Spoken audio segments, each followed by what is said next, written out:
Good morning, geng. Selamat pagi. Apa kabar? Jadi, aku ini hari Jumat ya. What's up, Mike? Ini Michael datang. Oh, you got the backpack? Yeah, you can wearing it. Oh, the dinosaurs? Iya. Roar. Aku sama Michael di rumah ya. Marty ke sekolah. Nanti pulang jam 11-an lebih. Gue sambil mau merapih-rapihkan nih cucian piring maksudnya ya. Kita ngobrol-ngobrol, gengs. Saya tidak tahu mau bikin apa ya. Saya cerita-cerita aja. Jadi saya mau cerita pengalaman Marty masuk sekolah ya di sini. Menurut aku sih daftarnya itu gampang ya. Menurut aku tidak ribet karena kamu cuma buka website school district, istilahnya apa ya, Menteri Kebudayaan lah gitu ya. Zaman sekarang apa sih, Menteri Pendidikan dan Kebudayaan atau masih Menteri Pendidikan gitu. Jadi buka websitenya, terus klik daftar. Nah di situ nanti kita kan masukin informasi kita segala macam, umur anak kita. Nanti disarankan masuk ke sekolah mana yang dekat dengan rumah kita, kan dia pakainya distrik-distrik gitu. Terus kalau tidak punya mobil, tidak bisa antar anak sendiri ke sekolah, bisa pakai bis. Nah bis itu biasanya kalau yang menurut pengalamanku itu sudah terlokalisasi gitu. Kayak Michael di bawah ini Michael. Terlokalisasi, jadi dia di bawah sini. Jadi kalau anak-anak yang tinggal di mana itu bis nanti datang jemput untuk anak-anak yang tinggal di daerah sekitar pakai bis. Aduh Michael, no Michael, please. What you wanna do? You're talking then.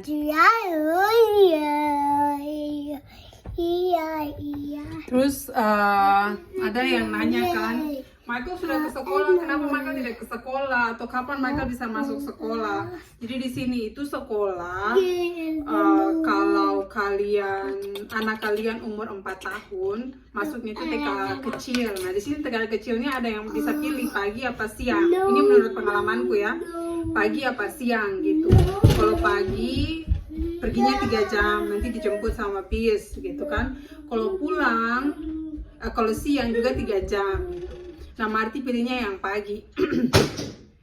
Terus anak 4 tahun itu ke sekolah itu gratis 3 jam ya. Terus kalau Michael kan belum 3 tahun, Michael belum 4 tahun, Michael juga belum 3 tahun, jadi harus tunggu sampai 4 tahun gitu.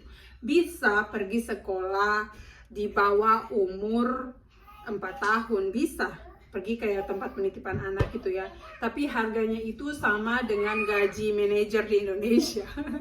Jadi ya belum lah, gaji lumayan mahal ya. Aku cek-cek, aku ukur-ukur itu harganya 3 kali lipat dari Jepang. Waktu di Jepang itu tergantung total pendapatan orang tua sih dihitungnya. Marty Michael itu bayarnya total berdua itu sekitar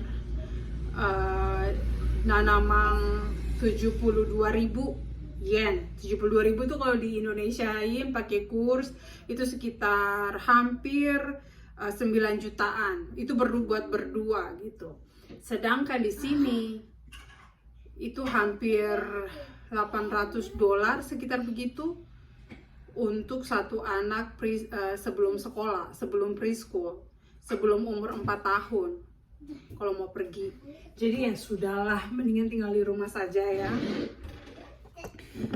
daripada itu jatuh-jatuhnya nanti ribet juga gitu guys. Aku sambil ngomong sambil jalan ya, ini perjalanan tangan. Apalagi ya yang menurut aku tuh berbeda. Oh, di sekolah itu tidak ribet ya. Waktu aku di Jepang ya, pergi ke sekolah itu bawa baju. Tiap hari itu di tas kecilnya anak 2 itu harus bawa baju. 2 apa 3 pasang, bawa diaper, kalau nggak celana dalam, baju ganti, semua tuh pergi dibawa dan dibawa pulang. Terus harus bawa kasur kecil itu harus dibawa juga tiap akhir minggu, terus harus dicuci tiap akhir minggu. Nah kalau di sini tuh tidak, karena cuma pergi 3 jam, jadi yang dibawa itu cuma botol air sama ada kayak file gitu ya.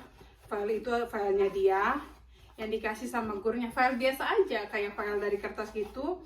Nanti kalau gurunya ngasih apa gitu, kasih surat atau kasih hasil lukisan, nah itu nanti dimasukin ke dalam file itu saja yang dibawa tiap hari. Sama kalau bajunya kotor di sekolah, kalau bajunya kotor di sekolah baru disuruh bawa pulang. Buat terus aku sama Michael ngapain aja gitu. Aku sama Michael ya di rumah begini, dia main. Ntar kalau dia udah bosan, nah, nonton TV. Kita berdua kadang keluar di luar ya. Sekarang ini bulan apa ya? Bulan September akhir. Belum akhir-akhir banget sih. September tanggal 22 kan. Kadang dingin, kadang tidak dingin gitu. Dan enaknya di sini tidak dingin tuh maksudnya sejuk ya. Enaknya tuh aku suka adalah dia tuh anginnya tidak kencang. Di Jepang angin kencang ya ampun. Memang suhunya bagus gitu, hangat, tapi angin itu kayak kita tuh di obrak-abrik ya badan kita. Kalau di sini dingin ya dingin, tapi tidak pakai angin, jadi tidak terlalu berasa dingin. Terus rumahnya tuh hangat, rumah di sini tuh hangat-hangat.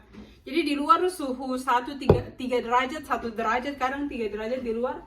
Kalau pagi dan malam hari kita nggak pasang ini pemanas, begitu-begitu aja, karena nggak dingin, gengs.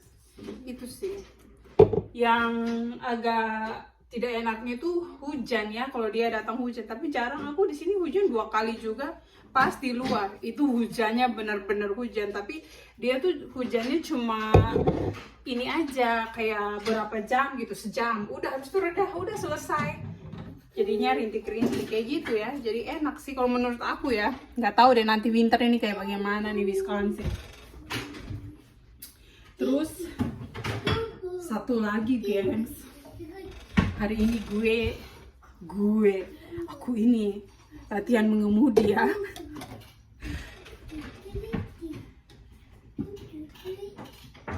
Jadi aku kan waktu datang sampai di sini kan bulan berapa ya?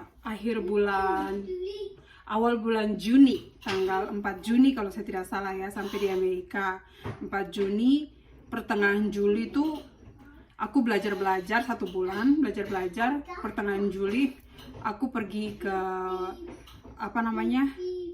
istilahnya apa ya, DMV, pusat tempat ambil license buat mengemudi di kota ini gitu. Ke situ terus ikut ujian. Jadi sistem ujiannya itu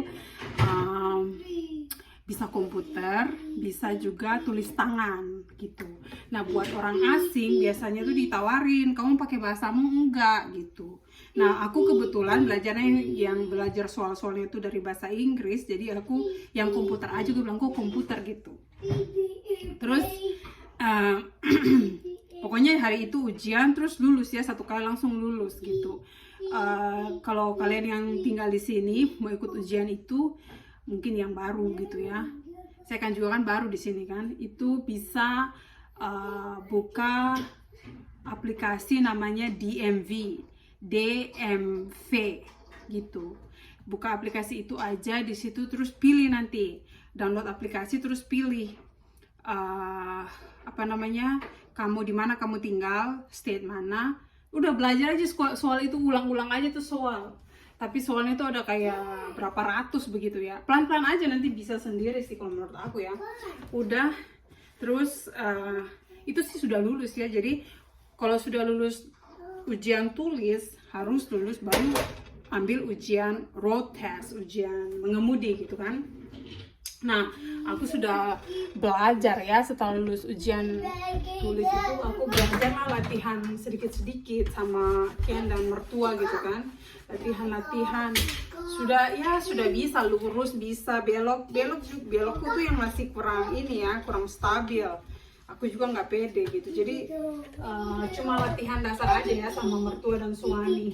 Nah, hari ini nih janjian sama gurunya ya, guru professional teacher untuk ngajarin aku.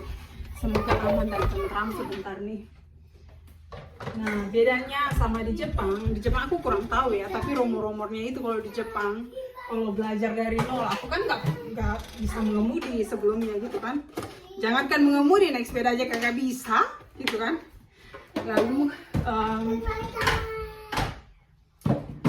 jam lagi di sana itu kayak gini kalau di Jepang. Jadi buat latihan aja belajar mengemudi itu kita tuh bayar sanjumang itu sekitar 30 juta lebih guys. Itu baru belajar. Kalau tidak lulus tambah lagi 10 juta. Dan suami teman aku yang orang asing itu, dia tuh sampai pergi masuk di resort khusus untuk mengemudi orang asing. Jadi belajar mengemudi, tapi untuk orang asing yang tinggal di situ selama kurang lebih 1 bulan, aku kurang tahu. Tidur pagi, besok lagi pergi sekolah kayak begitu sampai lulus ujian mengemudi. Kayak gitu di Jepang tuh ada ya. Makanya aku Ken waktu itu bilang, ya udah kamu ambil di Amerika aja gitu, lebih murah. Nah di sini itu aku ujian tes buat tulisan itu $35 ujian tulis ya, untuk ambil permit buat driving, belajar mengemudi. Terus nanti pas ujian road test itu, driving itu mengemudi, aku lihat di website cuma $15 kan, 150 ribuan lah. Sedangkan di Jepang lu bayangin aja. Nah, aku ambil private test ini bayarnya itu berapa ya? What? Please, wow. Oh wow. Aku bayar sekitar berapa ya? Ken bayar $400 atau $600 gitu. Cuma segitu, udah. Untuk 6 jam latihan. Jadi kita lihat saja apa yang terjadi ya nanti ya. Semoga aman, terkendali. Semoga bulan depan saya bisa lulus itu ujian mengemudi. Terus ujian mengemudinya harus buka website, terus bikin appointment ya. Gitu. Oh ya, kalau mau belajar mengemudi, walaupun sudah punya SIM buat latihan mengemudi, bukan SIM yang permanen ya, SIM buat latihan mengemudi, kamu tuh tidak bisa mengemudi sendiri. Jadi harus mengemudi dengan seseorang yang sudah yang punya license gitu. Dan itu expire-nya itu sekitar 2 tahun guys. Jadi kalau tidak lulus nanti bisa ujian lagi gitu, sampai 2 tahun baru expire. Kalau di expire dan kamu tidak lulus juga ikut ujian, kayaknya harus ambil ujian ulang lagi deh. Itu terlalu ya kalau saya tidak lulus lagi itu memang. Wah, please, wah. You wanna talking? No. Talk then. Say hello. Gitu gengs. Dan nanti mertua yang jaga anak-anak, mereka yang lihat anak-anak Marty Michael ya. Dan saya pergi latihan. Aduh, kok saya deg-degan ya. Bukan sebenarnya deg-degan ini ya, udahlah cepatlah menyelesaikan proses ini gitu loh. Sudah terlalu lama saya merasa, padahal beberapa bulan, ini bulan Juli, Agustus, September. Ini bulan September saya sudah tidak tahan lagi, pokoknya Agustus lah. Ya Tuhan, semoga saya bisa lulus ya. Aduh, ribet sekali hidup. Kalau sudah lulus itu kami sudah bisa, saya sudah bisa melawan warna. Keliling sudah nih kayak kota kecil ini. Saya keliling sudah nanti. Kita nanti dari toko ke toko, kita jalan dari taman ke taman, Michael. What do you think? Kami akan jalan dari taman ke taman, pergi bermain. Jadi tidak harus tergantung sama mertua kan, aku tuh nggak enak. ya nggak apa-apa sih mertua bantu gitu kan, tapi mertua kan mereka punya kesibukan tersendiri ya, mereka juga kan sibuk walaupun pensiunan gitu kan. Ya gitulah gengs, nanti aku bakalan update apa yang akan terjadi. Aku pikir begitu saja videonya, sorry terlalu pendek mungkin. Dan sampai ketemu di video selanjutnya. Bye, Michael, say bye-bye. No.